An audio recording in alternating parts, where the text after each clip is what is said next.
Hi friends, welcome to TV repair expert Telugu YouTube channel. ఇది already LED TV టెక్నీషియన్స్కి ఉపయోగపడే video. అయితే friends, జనరల్గా మనం టీవీ కంప్లైంట్స్కి కొన్ని అటెండ్ అవుతాం, పవర్ రేట్ కండిషన్ అటెండ్ అవుతాం. కొన్ని సందర్భాల్లో మదర్ బోర్డ్ వచ్చి ఫెయిల్యూర్ అయి ఉంటుంది.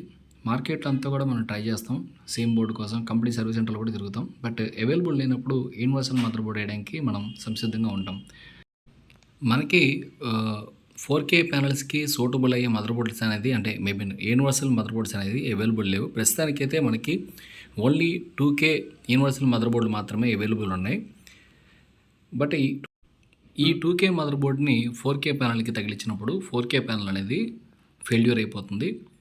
ఇలా ఫెయిల్యూర్ అవ్వకుండా 2K ప్యానల్ని 4K ప్యానల్ని ఎలా గుర్తించాలో ఈ వీడియోలో మీకు ఎక్స్ప్లెయిన్ చేయబోతున్నాను.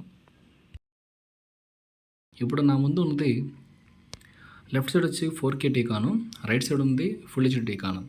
ఇది మీకు అర్థమయ్యేలా చెప్పాలంటే, జనరల్గా మన ఎల్విడిఎస్ కేబుల్ పెట్టినప్పుడు దాని యొక్క డేటా పేరు ఉంది కదా, వైట్ అండ్ బ్లూ పేరు, లేదనుకుంటే స్ట్రిప్ పేరు.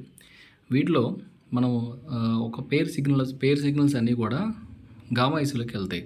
అటు ఫుల్ హెచ్డీ కానీ 4K కానీ రెండింటికి కూడా సేమ్ ఫండమెంటల్. ఇప్పుడు లెఫ్ట్ సైడ్ ఉన్న దానిలో చూసారా, ఇక్కడ మొత్తం పేరు వచ్చేసరికి 8 పేర్స్ ఉన్నాయి. 8 పేర్స్ ఉంటే ఇది మనం 4Kగా గుర్తించాలి. రైట్ సైడ్ ఉన్న టీకాన్ని మనం గమనించినట్లయితే కనుక దీనికి 10 పేర్స్ ఉన్నాయి. సో ఇది 2K లేక ఫుల్ హెచ్డీ అని కూడా పిలవచ్చు. మళ్ళొకసారి చెప్తున్నాను, 8 పేర్స్ ఉంటే 4K,